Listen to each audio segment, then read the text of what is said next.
But Ronaldo really wanted this trophy to the point where there was a clip where Ronaldo did sign on the cross and they still did the Allahu Akbar for 20.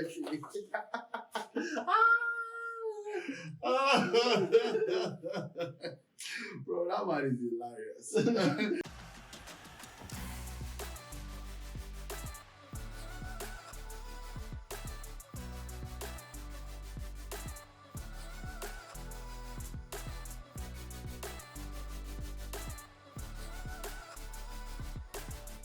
The TRT Talk Sports Show is back.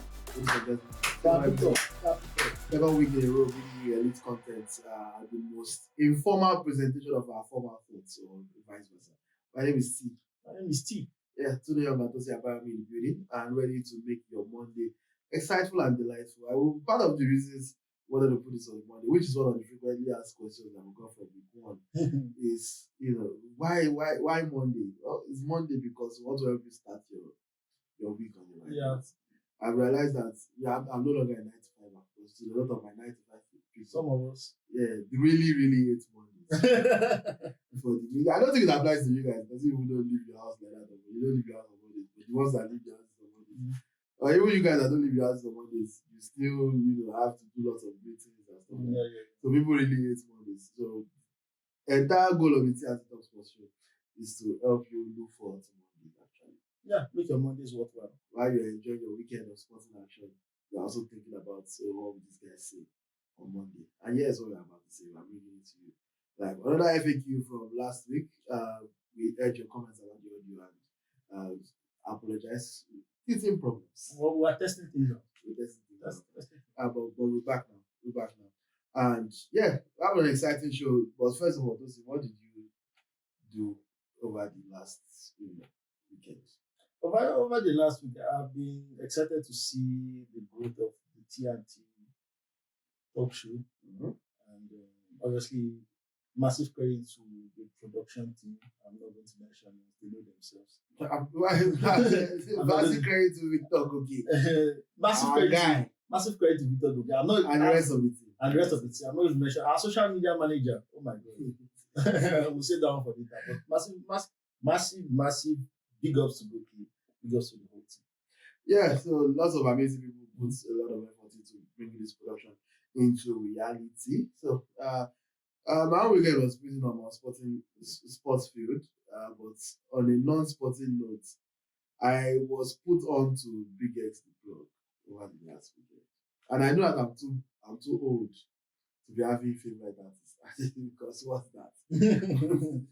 But you see the streets. But it's been a long time that a rapper caught me. I didn't used to care about any of this new age. I know this is not sports, but then again, this is our show, so talk about whatever we want to talk about. That's the whole point of starting your own podcast. But I just stumbled onto Big X the blog's music, and I ended up going down a rabbit hole of listening to his entire discography, and I'm convinced this is the best young rapper out there today. So shout out Big X the blog. And is there any musician that think let it be balanced? Let's not be as usual that share music takes. This is like music show, by the way. The thing is, I feel that like the Nigerian entertainment and music industry is actually in recession. And that is due to the fact that a lot of Nigerian artists, I won't say they are artists, they are hustlers. The people with talent are no longer actually they are decaying now. They are able to find one or two people to latch on to give you quality. But most of the people are. So who is giving you quality right now? In the Nigerian music industry. Generally, yeah, I didn't mention it okay, honestly, because we domesticate a lot of our conversations to make it relatable. On the international scene, and honestly, on the Nigerian scene, like I said, nothing really gives me joy. Yeah. What you feel like what the hell is that? Before what the hell is that? I mean, all attention is welcome. Before you start the new what the hell is that? But we are not trying to start a fight to the black channel team. But let's enter the reason we're here, which is the sports. Yeah. After all, it's called TRT Talk Sports. Yeah. So, Tosin, what was your sports highlight of the weekend? My sports highlight of the week. As a Barcelona fan, honestly, you needed to see me on Saturday. You needed to see me on Saturday. I was frustrated because I can't keep doing this. I can't keep doing this. It gets to like, obviously, I'm a healthy, young, able-bodied. You understand? No diabetes, no cholesterol. I feel like you are taking shots. But if you now want to add hypertension to my life, I will not allow it. I will not allow Yeah, it. but you shouldn't still be hypertension if you know they are going to come back. At this point, they are always coming back for 2 hours. It is the symptom of the problem. I told people like, because people will see this guy that he scored the winning goal and they'll see, oh my God, Ferran Torres. Normally, Let me provide context. Tosin despises Ferran Torres more than he hates the devil. This is one of the few times I'm mentioning his name. It's like, I keep telling people that like, in big 2025, this guy, for where we want to go to, until we draw the journey to the Champions League that we want to win since 2015, it starts after we get rid of this guy. And people are already latching. The guy that contributed 20 plus goals off the bench last season. And he's already coming up clutch this season with goals in his first 2 games. Okay. What about we shouldn't have even been in this position. But at what point will you ever get to a point where Ferran Torres will at least win your respect? Is there a point where you would ever say, you know, Ferran Torres, I was wrong about you. At least I see your point in your current role. Even if Xavi said you were going to be the future of Barcelona, you are not the future of Barcelona, but at least you are a very good role player for this team, and I like your role. The Damian, I would actually have a little bit of respect for Ferran Torres will be the day he goes to the Catalonian bank and makes a deposit of 85 million euros there. That is the day I will have a lot, because whatever him and his agent, they are in this position because of people like Ferran Torres. He didn't pay for himself. They are in this position because of Xavi who believed in Ferran. Out of self-respect and dignity, Baba, give the money back. Say, Baba, this money I'm not worth. So, but one thing, and obviously we have to, like, as a Barcelona fan, coming back to win, it showed me two things. It showed me that obviously we had a lot of comeback wins last season. Even we are just one of our unlucky moments was in the semi-final whereby we actually came back and we just put like this Barcelona team has shown a lot of resilience on that. And it showed me that like second game into the season, the resilience is still, they can still tap into it. And they were able to tap it. So for me, that was the highlight of the night. I talked about that, a lot of other good games like the Chelsea game. They are really interested in it. Like that Barcelona comeback was something to talk about. Yeah, I mean, easy. Like, since you mentioned your own team, I as well mentioned my own team. I don't know if it counts as the weekend because it was Friday night. So I'm not going to. On the technicality, I'm not going to name just 5-1 thrashing of West Ham United without Copa and Esteban was man of the match. I'm not going to name that, even though that's clearly an highlight. What I want to name is actually a low light of the weekend, and which is even where we will start today's conversation. Okay. Is Pep Guardiola finished? That's a philosophical question. Because I started my Saturday with not less than 6 tickets. Inside every one of those 6 tickets was early kickoff. Manchester City, not even normal straight to Manchester City 1-0. Just take the lead. Man City take the lead. The only place that I say, okay, let me be liberal, let me not give Man City 1-0. Guess what I gave them? Over 2.5. So by 2:20 sharp, my weekend was already ruined. On a Saturday afternoon, Pep Guardiola ruined my weekend in total. But from Tottenham's perspective, honestly, Thomas Frank would have asked for a better start to life as Tottenham was 2 wins out of 2, 5 goals scored, no goal considered.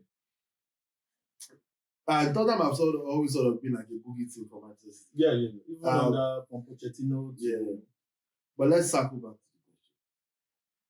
Is Pep Guardiola finished? Can we count this as glimpses of Man City from last season, or should we just write this off to say it's a bogey team doing what a bogey team does? City will be fine. It's just they have to lose to Tottenham every year. I think it's a combination of like a couple of factors. The first factor is that obviously Tottenham have this like counter-attacking edge over Manchester City. Even two, I was high on Tottenham coming into the season. I was high on Tottenham. I said that Tottenham is going to battle for Champions League places. We said it in the first episode. I was high on Tottenham coming into the season. I talked about Richarlison in the first episode. I'm high on Tottenham. The third thing, looking at it from Manchester City's perspective, I think Pep Guardiola, this team is going through a transition period. Now, the difference between a Pep Guardiola, please respectfully, anybody that starts comparing transition of Pep Guardiola to a foolish whatever Amorim is doing at Manchester United, whatever he's doing, that's a different case. We'll get But like Pep Guardiola is actually in a transition period, and I feel that like transition from what to what? He's like, this is a new team. A lot of people are not seeing it, but he's kind of building the fabric of a new team. Like, and for that new team to exist, for this new team that Pep Guardiola wants to exist, these new players need to understand his philosophy. See, Nico Gonzalez, now my boy, I should be me breastfeeder. He's my boy. He was shit. Let me translate it to Tosin language. If you don't speak Tosinese, him breastfeeding it means he was a Lamasia graduate. That's how he's trying to say. Now we give him the succulent thing. Say, take, go from this first. So Nico Gonzalez, like, he wasn't even good enough to play for Barcelona. Not because of a talent level, from an experience level in that position. He wasn't good enough to play for us. Yeah, but he left, went to Barcelona. Went to Porto. Porto is still a level below Manchester City's. Those they paid 70 million. You cannot keep talking about him yeah. like he's an academic graduate. He's not an academic graduate, but he's 23. He's not there. He's not the finished product there. He cost 70 million. Didn't Rodri cost 65 million 6 years ago? Or 5 years? Yeah, 6 years ago. And what did Rodri do? Did Rodri spend like an internship period under Fernandinho? Okay. So this is Gonzalez's internship. This is his internship period. He's still in his internship period. For the crying out of me, I think Pep Guardiola has figured out that in his life, he will never use Omar Mamouche as a winger. Because he's not a winger. He will never be a winger. What is he? He's a SS. He's a CAM, which is central attacking midfielder. So the thing is this: you have to choose one option. Either you play Shaky or you play Mamouche.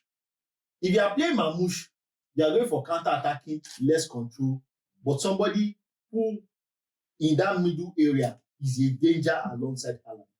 If you are playing Shaky in that position, Shaky is able to drop deep and bring the ball and progress it. So it's Mamouche is not a winger.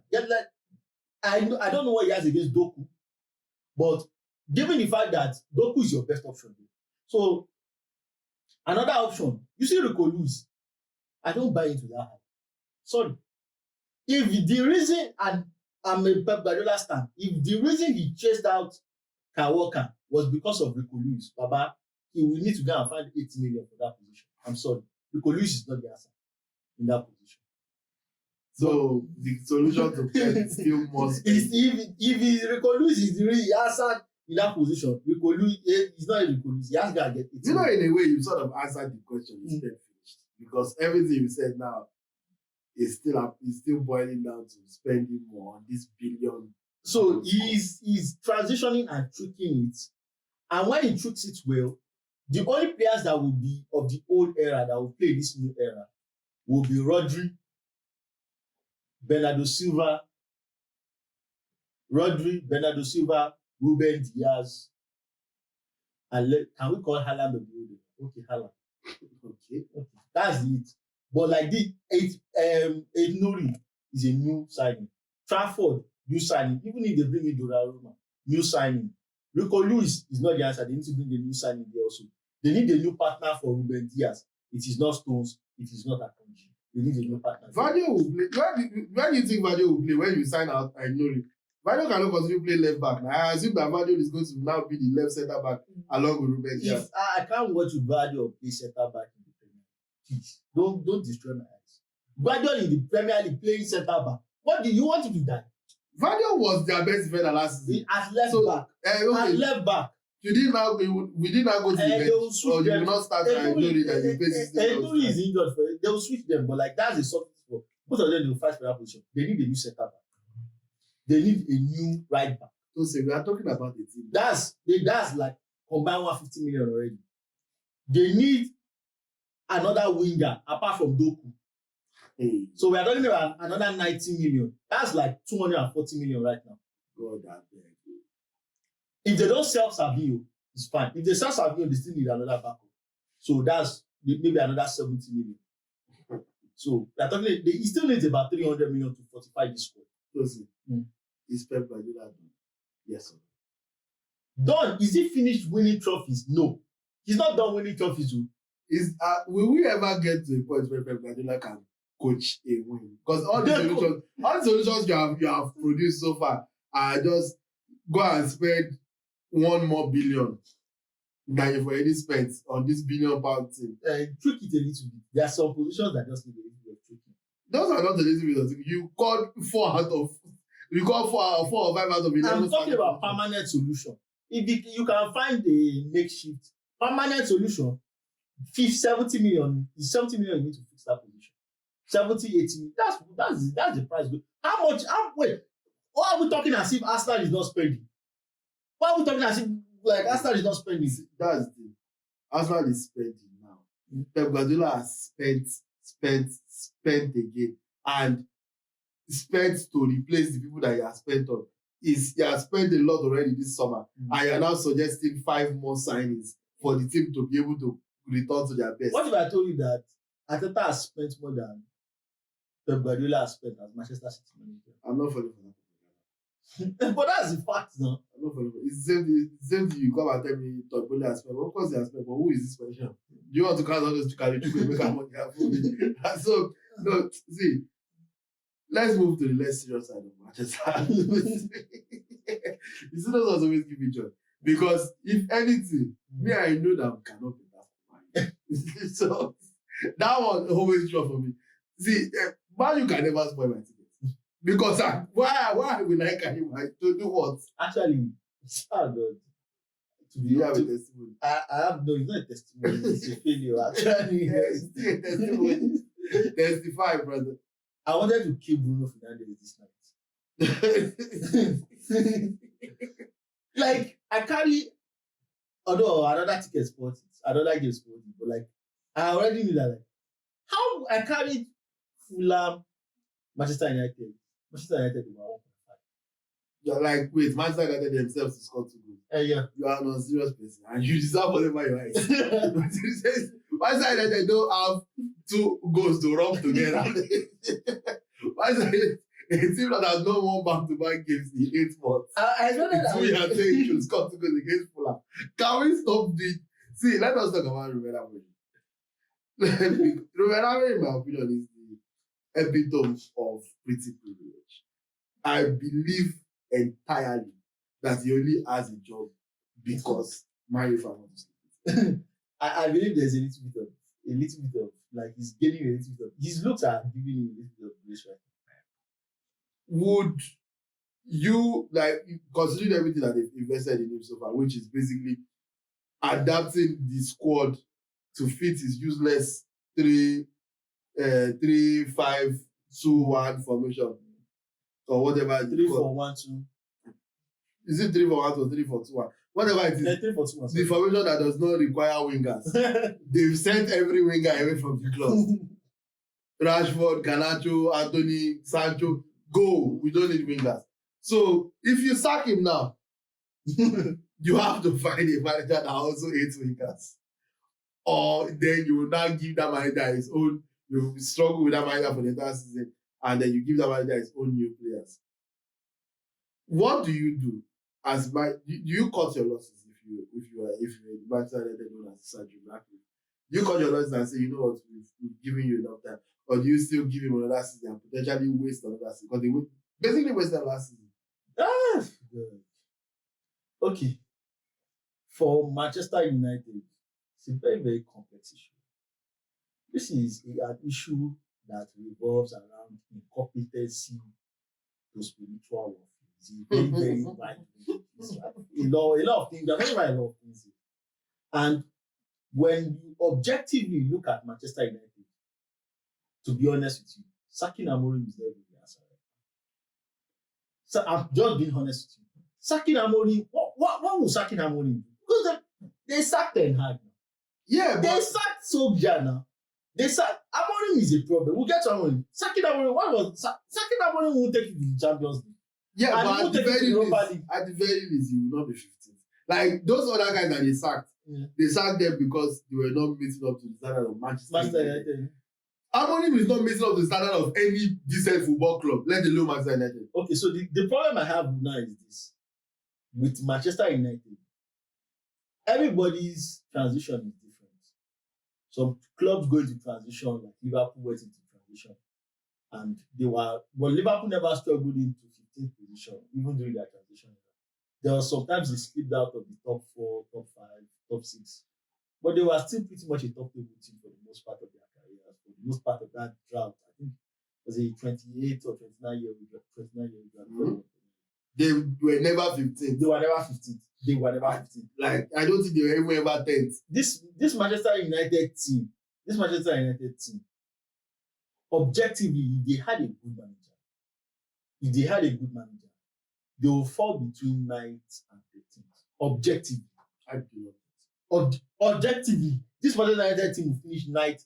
Tosin, Between 9th and 13th. This team without the present new signings, where they finished in the top 4 and won the Carabao Cup with Ten Hag.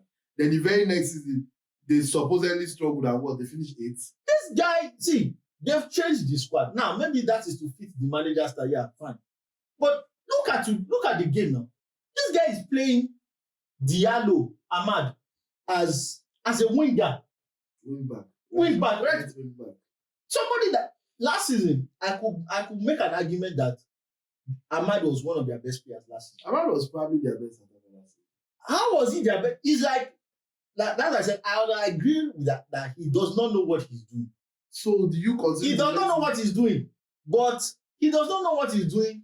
If you sack him now, you just give the players another leverage of like whoever they are bringing in is still good. So for me, let him play the season out. You have nothing to lose. It's not going to get relegated anymore. You do have something to lose.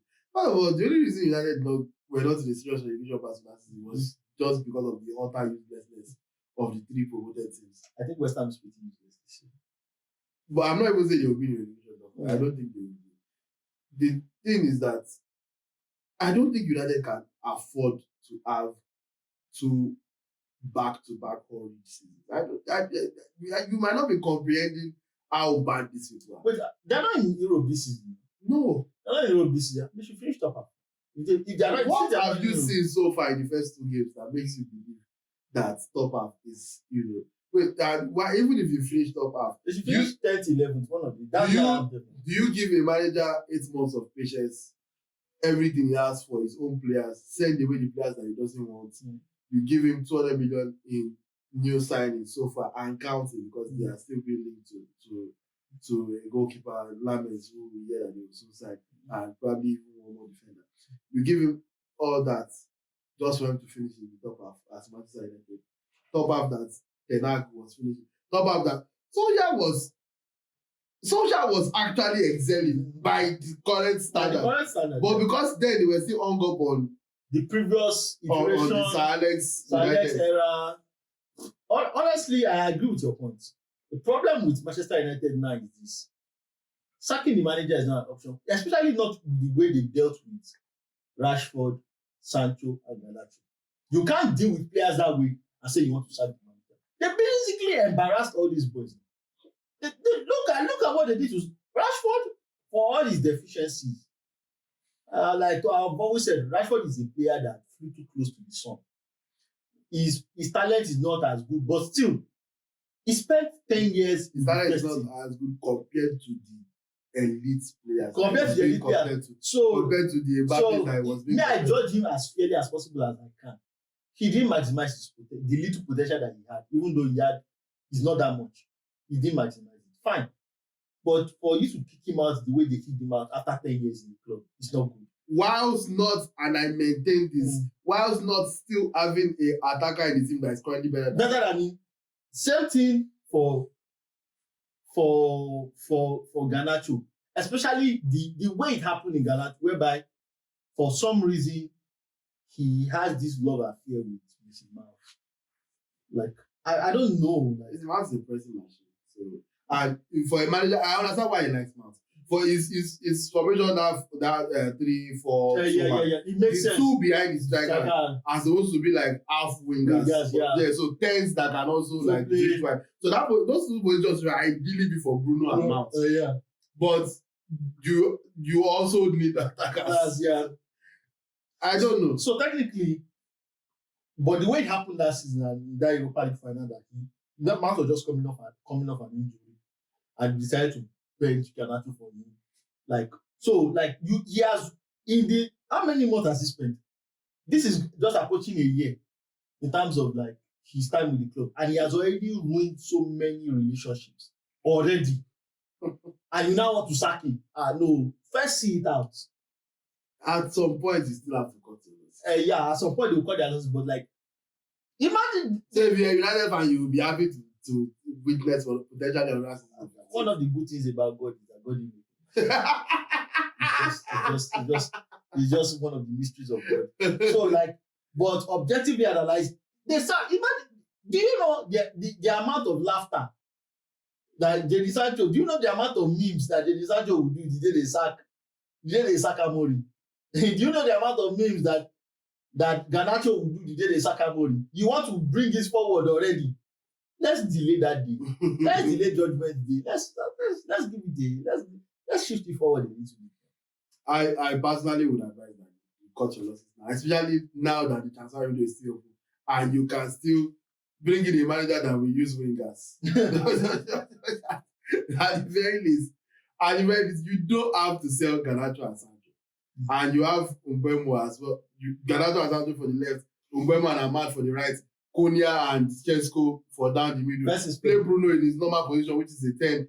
Play your Kobe Mino and Casemiro. This team is set up for that. I don't know why you insist on. I think that whole experiment with Chesco coming up the bench place, that like, just even throw that one in the game. There's no reason why Chesco should not start the next game. 2. The next game is at home to Burnley, so they should probably win that. There's no reason Chesco should not start this next game. 2. I've seen enough of him. It's not a positive. I don't know. Like, the thing about Mbeumo is that I never really watched him at Brentford, to be honest. Maybe I'm not like. Yeah, because I'm not a Premier League fan. Like, so maybe. Watching Brentford. Maybe I'm not sitting there about watching Brentford, but he's just like a guy that believes. An outrageous statement. God. Let me censor this thing. Thank you. Let me censor Thank you for editing yourself. I don't cancel this guy is just like a daft motherfucker. What? Where is the censor? We were promised the censor. Where is the censor that you censor? That just before the start of the game takes an injection and drains himself of the football brain that he has and puts it in the locker room. I think you are being very, very harsh. No. Mbeumo is a very good player. At least I haven't seen it because he threatened against Arsenal. Against Arsenal. He threatened against Arsenal. And I think he's even credited for the assist in the game against United. Against Fulham. For me personally, I feel he's not fast enough to play that position. He doesn't press. He's a Cameroonian winger. He's as fast as a Cameroonian winger. If you're a Cameroonian winger, please have stamina. They give a lot of plantain. He's rich in potassium. What are you doing? They're not some Neanderthal from one Slavic country that just want please. Those will continue to go off on the Bemo United team. So, Brad, remember we wish you the best African brother. Away from Manchester United's current troubles, let's go to a Man United alumni. Or Alaji Ronaldo. Do Manchester United fans still claim? Ronaldo is United through and through. Yeah, why United fans go to war for Ronaldo? After to the point that you know how much of a dick rider you have to be to support every club Ronaldo. Even after it's after the Baba talk say na stadium say Onjepo. How does God go last week against them for event to celebrate all his strength? They still don't turn on that. God damn. It's juicy, bro. He has them in the choke. He has them in the choke. It's juicy. Yeah. Anyway, speaking of chokeholds, this is how many years now Ronaldo has been at Anderson? I think left in 2018.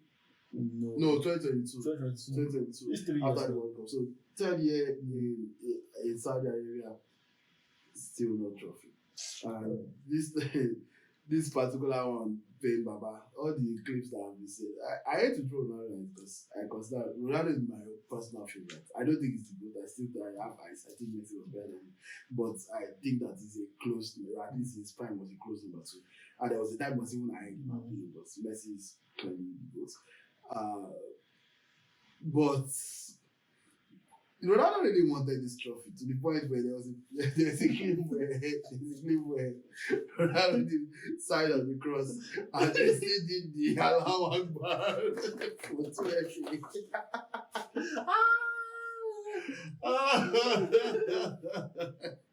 Bro, that man is hilarious. I love his desire to win. That's one of the things that endears me to him. The fact that he wants to win everything. Very competitive. Very competitive. But at one point, first of all, what's even the issue? Why can't everybody that goes to Saudi Arabia is winning something? Everybody, except for the person that brought everybody in the first place. Benzema don't win, Kante don't win, Riyad Mahrez don't win. Ivan Toney don't win. Ivan Toney not only won, as British boy, that one just they talk to Ronaldo and talk to her and say even before the ball was kicked, before the Saudi Super Cup final, I was talking about the fact that they are rigging the final for Al Nassr, blah blah blah. They put them on a terrible pitch to train. They let Al Nassr train before them, blah blah blah. The season we go still bulala on her, don't worry. True to form. Although he went to penalty. But no, that mean they still lost. Don't give them any excuse, Baba. And after the final, Tony collect back again. You go I forget you. So they tried to ring him up, he still win. They like discipline. Man. So what's we've seen different managerial changes. Rudy Garcia. I think now they have Jorge Jesus. There was this Portuguese Pioli. Yeah, they've been Stefano Pioli. Then now Jorge Jesus. Sadio Mane was signed, Talisca was signed, he has gone to Fenerbahce. Duran was signed, he has gone to Fenerbahce. After that, Laporte signed. I think they signed Hakim Ziyech, if I'm not mistaken. No, they signed. There's Brozovic there. There's Brozovic, Otavio. Basically, Ronaldo they now have Jean Felix. Ronaldo has been getting pretty much everything he wants at Al Nassr in terms of like what he requires on the field to have a competitive team. But somehow the lines are not falling in pleasant places for the Portuguese goats. So what's going on? What do you think is the issue? If you want to go the banter route, fine. But I would like your objective analysis on what you think is the reason why Ronaldo has not been to win this other area. So the objective truth is that, like, you see, Ronaldo is the one that uses his own mouth to do himself. How is that the objective truth? You're laughing. That's the objective truth, because the expectation for Ronaldo was for him to come to the Saudi Arabian League and dominate the desert. That was the expectation for Ronaldo. However, what Ronaldo is figuring out is that, like, talent and team building are two different things. talented players like Sadio Mane is one of them. Like if you want to build like, so I understand the signing of Sadio Mane because you want to build a player that can do it all. Like you want to build a Karim Benzema prototype, someone who can play as a forward or on the wing, who is unselfish, doesn't want to really score that much, but can also still score. but can also still score. You want to like combine all those factors. Sadio Mane is like the perfect, ideal one-on-one to play with Ronaldo. So you wanted to recreate that. Recreate that, but like the team building, especially over the first 2 years of his career, the team building for Al Nassr was just better than, obviously better. They didn't even need those ones even signed because when Ronaldo joined, those ones were like, maybe Ronaldo is going to come and so those ones too bad. They went to get and sign Neymar. They didn't even need the Neymar. Yeah, Halila. Those ones they didn't even need the Neymar that they sent because they spent 90 million on Neymar for him to play 5 games. They didn't even need him because like the team building was superb. And now with Al Ittihad, and now with the Al Ali, the other one, the Al Ali Saudi. I think Ronaldo there was a particular time in Ronaldo's career where he could build teams to victory, especially like people always talk about the 2016 champions. I don't really feel that 2016 champions league, honestly, it should have blown the whistle a couple of minutes earlier before that Sergio Ramos equalizer. But that's a different discussion. The 2017 Champions League title. 2017 Champions League title. I could literally make an argument that Ronaldo just won the team to that title.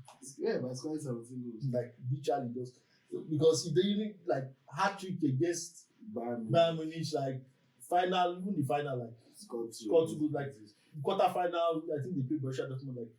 Like he literally just went on the line. Was Wolfsburg, yeah. Another German thing. Like so, like he had the capacity to just but now he's turn the screw up at 40. Now the second part of it is that it comes into team building and talent.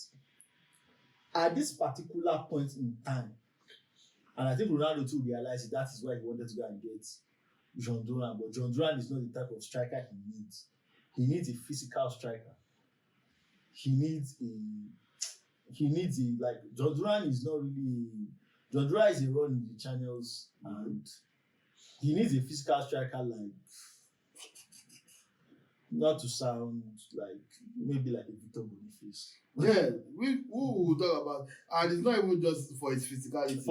But like the fact that he's also like a link up play. Yeah, also a physical striker that can link up play. That brings the wingers. So that like all that like Ronaldo is not pressing the way he should. And he's not providing physicality up front. So like majority of his goals in the Saudi league, most of it are penalties. Some of it are like well goals, obviously, because they have quality. But like in those big games, you need somebody that can occupy that line. So maybe him playing in the 4-4-2 formation, changing the dynamic. So that goes to the element of team building. For me, I feel like he has not been able to get the right formula. He has not been able to get the right formula because over Ronaldo's career, he has played with some very, very great coaches. But none of those coaches really implemented like an attacking philosophy that benefited Ronaldo. Like Jose Mourinho had a great attacking philosophy, defensive philosophy. Carlo Ancelotti had this free-flowing football. Yeah. Well, nobody was designing the team specifically that to optimize Ronaldo. So even in his peak, it was basically because it was Ronaldo. Because it was Ronaldo. Like there was a time whereby like I honestly felt that like they were trying to build the team around Gareth Bale, if I'm being honest. But Ronaldo is just Ronaldo. He's going I think Zidane did that a little bit. That Ronaldo is just Ronaldo that he was going to outscore. He was going to outscore Bale. It doesn't matter if you build the team around. They shifted Bale from the wide to a central spot. Ronaldo still outscored. It doesn't really matter. So, but that is what he needs. And even for the Portuguese national, I know a lot of people are tipping Portugal to win the World Cup. Forget about it. They have the resources, but they still need Ronaldo to accept that. Maybe I'm not the man that should lead this front line. I'm not saying he shouldn't start in some games, but maybe I'm not the guy to lead. And that is the element of team building. I feel like he has already accepted that. I don't think Ronaldo. Well, let me not say because he also doesn't seem like the most reasonable person from just afar. And Yeah. that's also part of why he's great, because you need a certain level of narcissism to be that great. Yeah. You need to believe even when the whole world is saying that you cannot do it. Yeah. The issue with that is that at some point the world will be right. Right, yeah, that's just the problem. So you also need the wisdom to know when the world is eventually right and say, okay, I'm no longer a pig. I'm 40 years old, guys. Let us know what it is. Let's pack it up. But I also think that it's probably a testament to his. Father, I even have a conversation. It's testament. How many 40-year-olds are we expecting to even win this much? Yeah. So like. He has won everything possible. Yeah, so sorry to congratulations to the Ronaldo fan base and to Ronaldo himself, who seem very distraught. They know they use the Ronaldo fry. I mean, now that I think of it, I think he did win something with that. I said, that World Cup looking trophy. That one an Inter Sport Cup.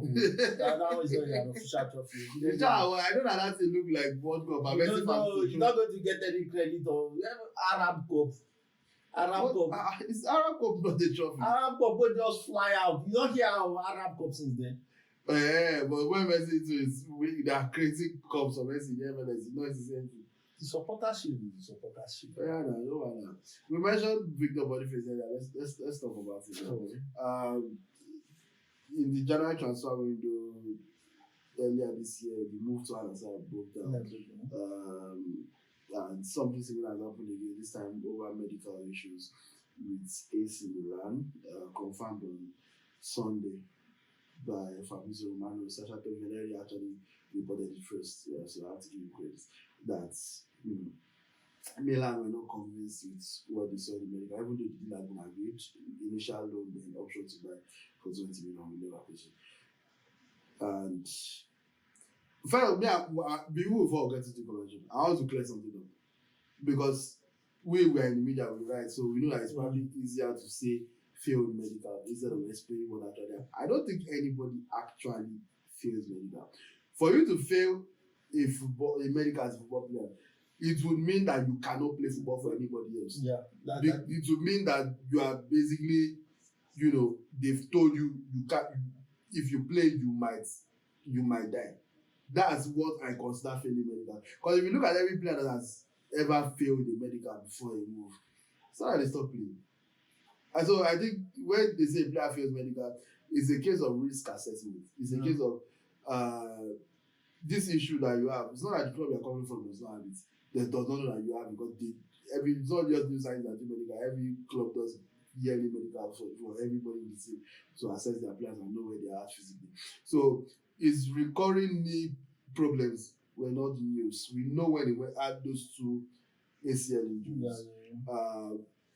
We know of his injury history. So that's not exactly news. It's just a case of Milan feeling like this knee has not fully healed and it might back up again soon. So we don't see the point of taking you on the 1 year loan if you are going to be injured. If you are going to be injured for the entirety of that 1 year, we now still have to be paying your salary. So from their perspective, it's a case of we don't want to take the risk. Doesn't mean that the player's career is over or whatever, blah blah blah. So I don't like that.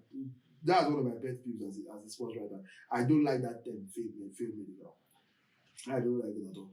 But first of all, what's your thoughts on the broken down move? Because I was really looking forward to see what he would do at AC Milan. Nigerian players have had a rough summer transfer. Yep. Rough last 2 summers. Like, oh my God, from Victor Osimhen to Ademola Lookman to this whole Boniface issue, man, it's tough.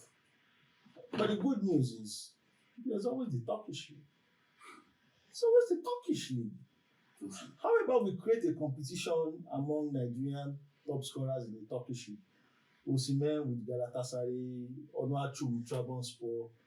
And let's find. We already have Tammy Abraham and Besiktas now. Tammy Abraham is at Besiktas. Let's get Victor Boniface. Let him to go to AU Sport. I can't tell you if you are serious. Go to AU Sport. I cannot tell you if you are serious. Adana. And you go to just find somewhere and plug yourself. Is it not tough? You rebuild your reputation there. You come back to the German league and you'll be serviceable. Because the simple truth is this: I feel that like for some reason Nigerian players, and this is maybe not on them, maybe this is based on people that advise them, but I feel that like sometimes they let things overcook. They let things overcook. I honestly believe that Ademola Lookman should have done everything in his power to leave Atalanta last season. Yeah, but try to be a gentleman about it. Last season, I also believe that like Osimhen 2 seasons ago, when PSG came and PSG were willing to off, PSG already agreed a deal with Napoli. It was his wages were the issue. PSG was still going to pay more than whatever Premier League team was going to pay for them. Because obviously they have state-owned, they are backed by state-owned. Whatever all that Chelsea were telling him to slash his wages to, what was that? 140,000 pounds. I'm pretty sure PSG was not telling him to slash to 140. I am pretty sure of that. But they were obviously asking him to slash, but maybe not to that. Just go to PSG. Probably be an European champion right now. So I feel that like Nigerian players allow things overcook. And every case is peculiar. Like every case is not the same. Yeah. So that's just every case is not the same. But in this instance, in Boniface's instance, he had an unfortunate injury because, and obviously he came back. He was still very effective towards the end of last year until he went out of favor with Xabi Alonso. So I still believe after the failed move to Al-Nassr. After the failed move to Al-Nassr.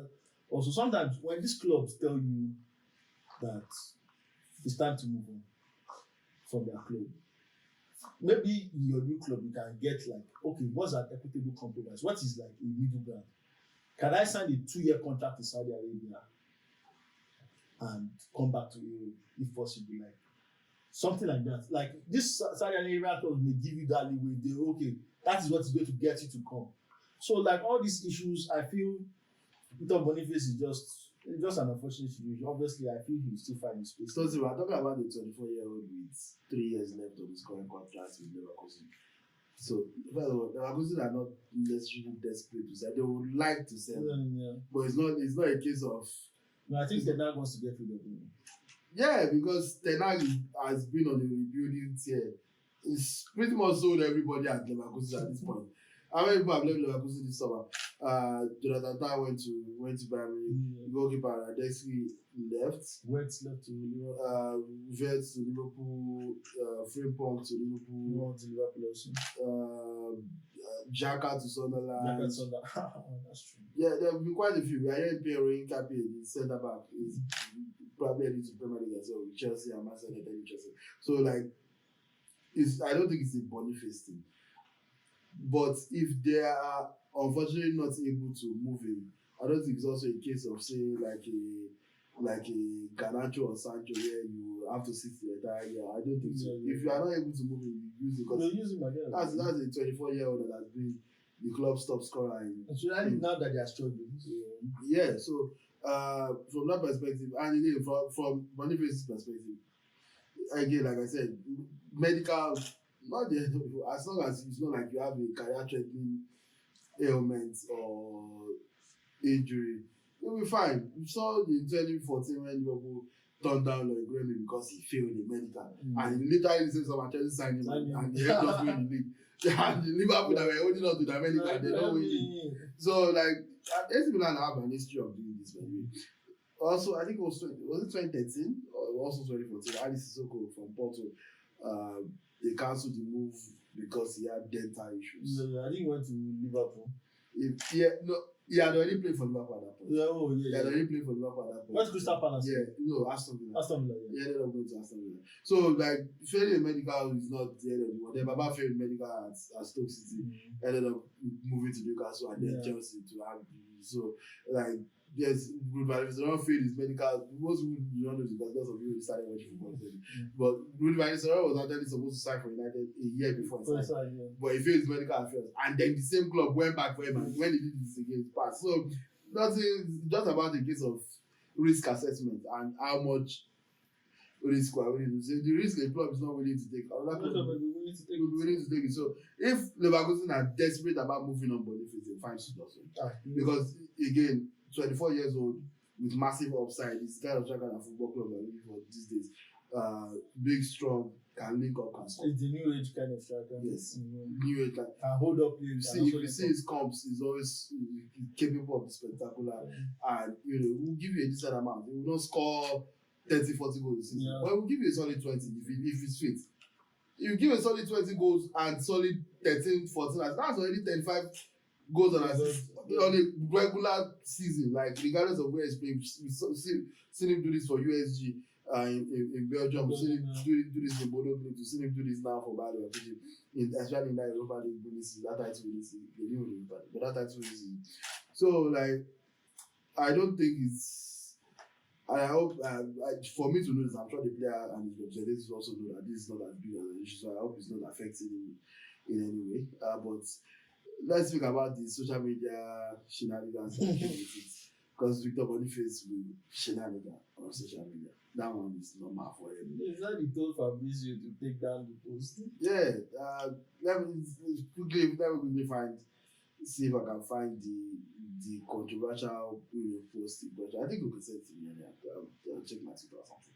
But yeah, just the basic gist is Victor Boniface was referring to Nigerians the same way he always does. Just talking to Nigerians generally. Yeah, I found it. So, the post which has now been deleted said Boniface is not serious. He did everywhere. I did club like Leverkusen and club like Milan wants me, and I know serious. So if I serious, now club for Jupiter. That's a telephone. Yeah, you have to give it to like I'm funny to them. Clowns everywhere.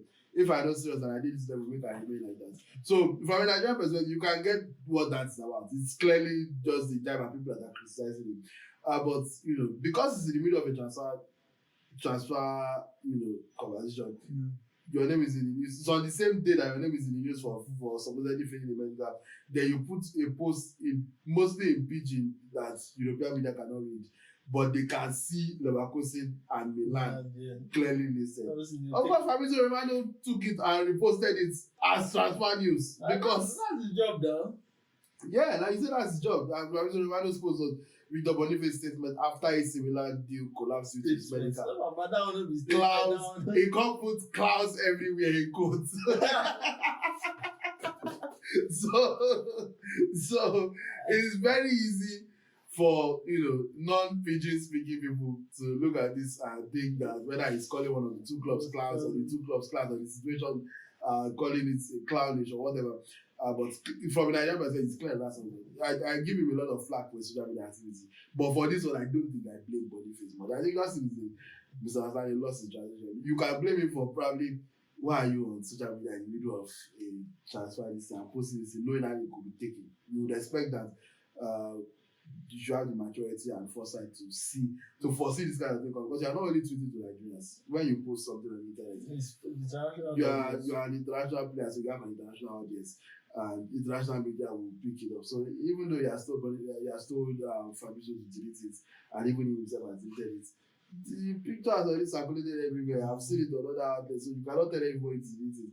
So you now have to now be explaining the context to everybody. But how do you feel about the shenanigans? I think the first thing about me and my analysis of Victor Boniface is that if that is what worked for you and has taken you to the level that you are, just continue doing it. For me, I feel he has a different approach towards being a professional footballer. And sometimes that is a good thing. I feel that, like, in that case, we should have people who have a dedicated interest towards protecting his brand in a way that, like, okay, this is the kind of guy that we are dealing with. What can we do as his management team to protect him from certain things? So we create a team whereby in certain situations we are the ones that are putting out statements on his behalf. I literally just did a story, that was the day before, yesterday or Saturday. about him appearing on TikTok live with some mysterious ladies. And when I saw it, I thought it was literally a joke first, and the girls were like, my name is Akman. Who gave you Akman? How does an international footballer become Akman? Like, it's just weird. Apparently, he claimed to be A Yahoo boy. a reverse cyber security. I didn't watch the video because I have things that I'm doing. No, but I saw the video and I wrote the story and I was like, this guy, and they went on into bargaining about, how much is he going to take? Like, see, there are some things that you are like, we need to give him. I'm not giving him grace for this. I'm just explaining context. I understand that there's a jovial attitude. He's a young guy in a foreign country with not much to do. He's just doing whatever. He's also gaming from. Actually, funny enough, this recent show that I just started with Ndidi and Onyeka. What's it called? I'm not sure. Culture League. I'm not sure. I genuinely forgot. But I always remember it as let me not say parody, but pretty much a copy of the show. What LeBron James was doing with the show. But it's a good show, and that's also giving me insight into how he thinks. Because I don't know. I know we like to put it on Nigerian players that they are mature. Everybody's lying about their age. I can't speak to that. From what we know, he's clearly a young person. Even from the way he talks, from the way he dresses, he's a young person in a foreign land without that many friends. He clearly has more fun when he's in Nigeria. But when he's abroad, you can get only you and start doing things like going on random TikTok lives and introduce yourself. You guys find the guy of people who control things. He was just doing whatever, streaming games, whatever. So there's not a lot to do for a young man in Leverkusen. So I give him grace for that. But speaking of Victor Boniface, he's in Nigeria's provisional 31 player list for the upcoming World Cup qualifiers. We are still playing those against South Africa. Eric Chelle put out a list of 31, and 4 goalkeepers include Stanley Wabali, Amaso Basoje, Adebayo Adele, and Ebenezer Akot, the 15-year-old goalkeeper of Sporting Lagos Football Academy, who made history by becoming Nigeria's youngest player at the CHAN. Played the last dead rubber game against Congo, which we ended up winning by 2-0. And now he gets his. We don't know if he gets his chance because he's a provisional score, so he might still be cut from the finalists. Defenders William Trustekon, Calvin Bassey, Olalowa, Bright Osai Samo, Bruno Yemachi, Igor Obu, Chidozie Awaziem, Felix Agu, and Benjamin Fredericks, another youngster for Brentford, who is on loan in Belgium at the moment. In midfield, Alex Iwobi, Frank Onyeka, Alassane Yusuf, Wilfred Ndidi, Fisayemi Bashiru, Rafael Oyedika, Chris Santos, Uche. Because I have to say is in the news potentially for about to make a big move from Etafe to World 200. So we wish him all the best. The forwards are Ademola Lookman, Samuel Chukwueze, Victor Osimhen, Moses Simon, Victor Boniface, Nathan Taylor, Cyril Dessas, Sadiq Umar, Torero Kodare, Terem Murphy, who makes a return to the national team. Welcome back.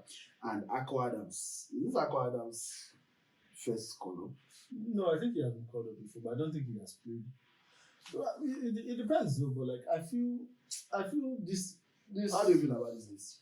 Same of the same. Like I think that like in the coming weeks, people would see the TNT Talk Sports show as prophets. And the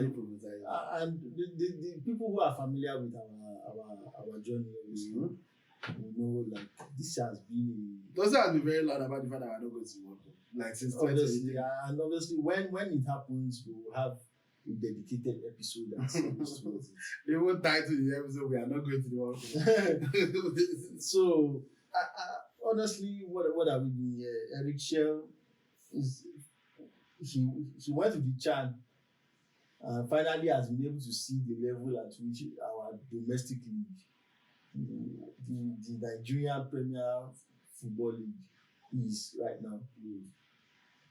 And you don't sound impressed. Obviously, there's nothing to be impressed. there's nothing- Wait, are you putting that on the players or on Chelle? Because I put it no. entirely on I Chelle. put it on the people that have been advocating for the NPFL to get a run out with the national team. So, however bad you think the NPFL is, Mm. it's not bad enough to lose 4-0 to Sudan on this. And so, why do you think that? Because in my own personal opinion, I don't really rate the Nigerian league. And it's not even about me rating. I think the Nigerian league, I think the Nigerian league is dog shit. Alright. I think it's some baby shit. Literally, it's one of the most disgusting things you ever see in your life. Tosin, I'm not going to on our platform. I'm not going to let you defame the Nigerian league. It's not about defaming. I think the league. The league is not ideal, but you can't say the Nigerian league is dog shit. The idea is that like there's a certain standard that they are still abiding to. I think that the people who are organized, that have been organizing and have been at the helm of the affairs of this league for the last couple of years, there's something actually wrong with them, because they do not want the progress for this league. Because so like it's not as if you are not familiar with this. No. What progress? When I started going to cover the Nigerian league in 2015, what is the progress? You can actually say that this league has actually regressed in terms of in terms of coverage, in terms of penetration, in terms of audience, yes, that is true. in terms of conversion. This league has actually regressed. In 2015, we used to queue to go to the press box to go and watch games. We used to queue to go to the press box. We used to travel outside the state to go and watch games repeatedly. These games were on SuperSport.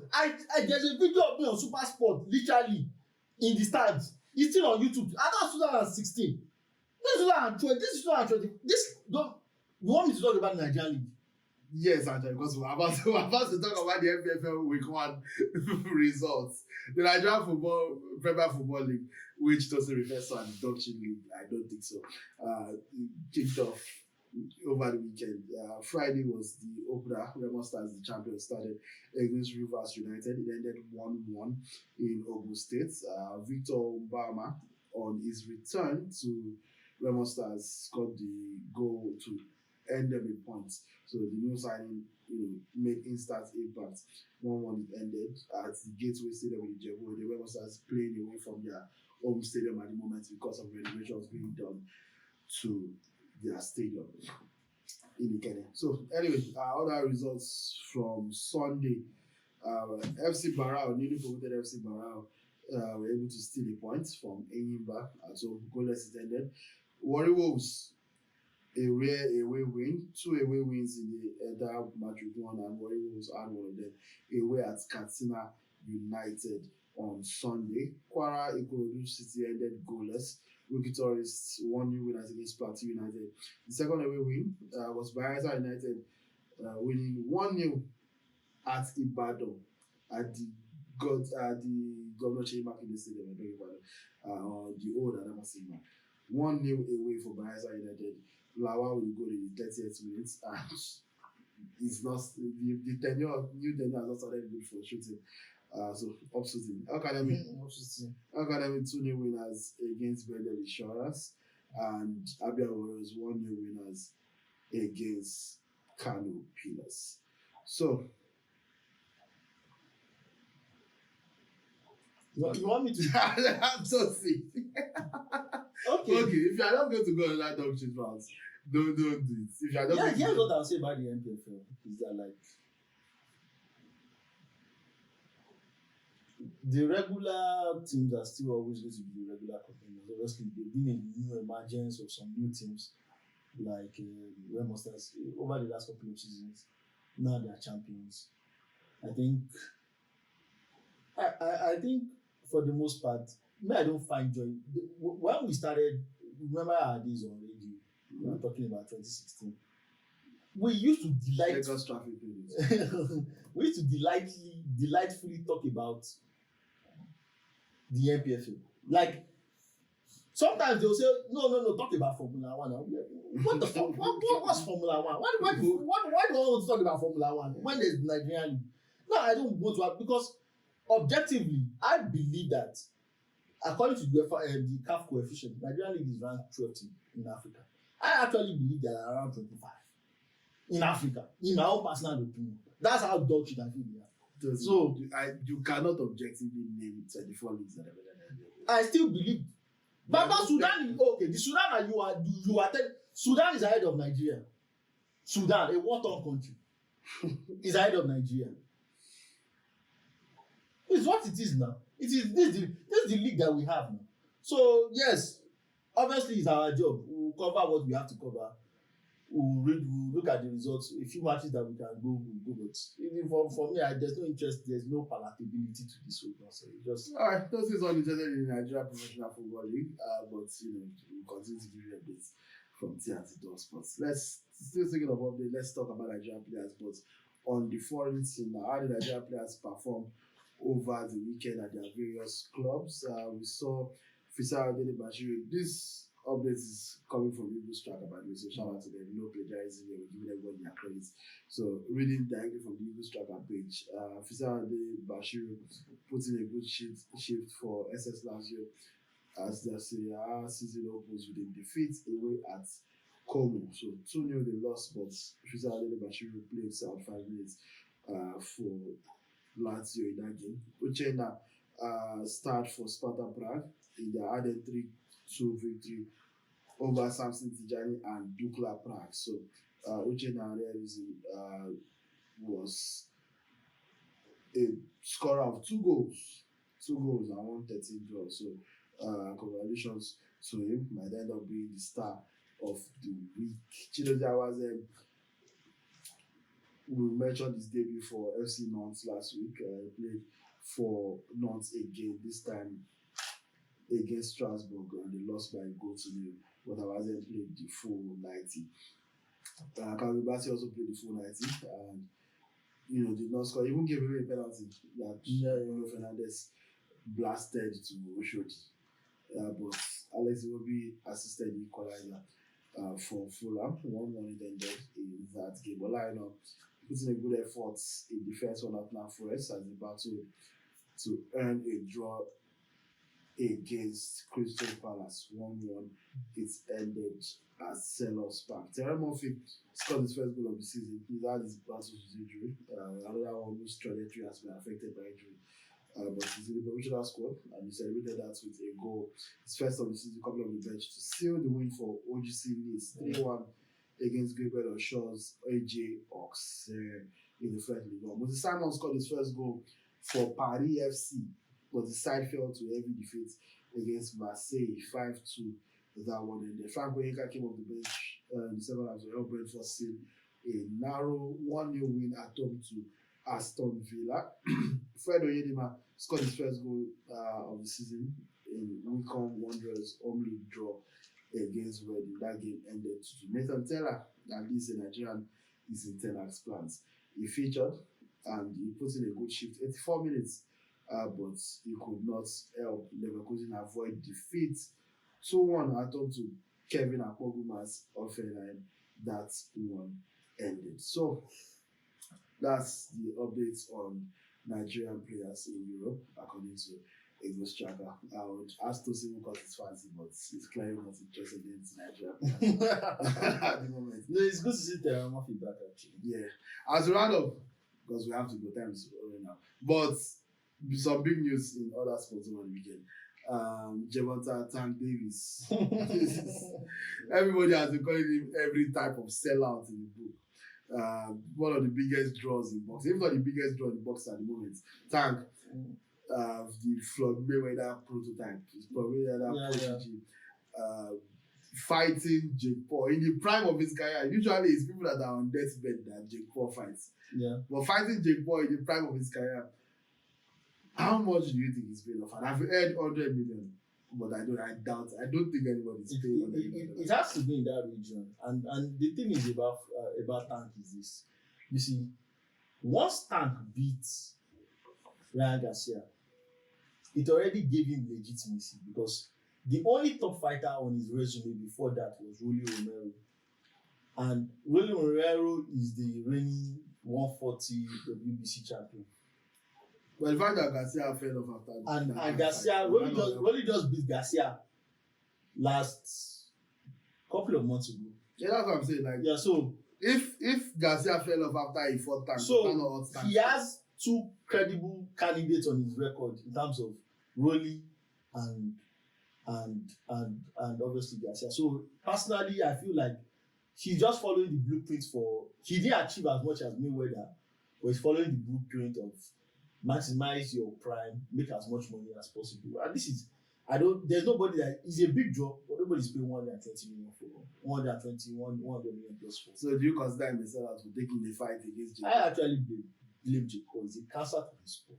Jake Paul is a cancer to the sport. But if Jake Paul is able to, because at this point, is there not a case to be made that Jake Paul is the biggest draw in boxing? Because Jake Paul is able to attract the biggest purse for every fight. He's able to give fighters. He was able to bring Tyson out of retirement and then retire. There's a reason to that, because most of the biggest promoters, the biggest networks that are bringing on this fight, like Netflix, the American companies, you understand, they care more about views than obviously the technicalities of the boxing. Paul will give you.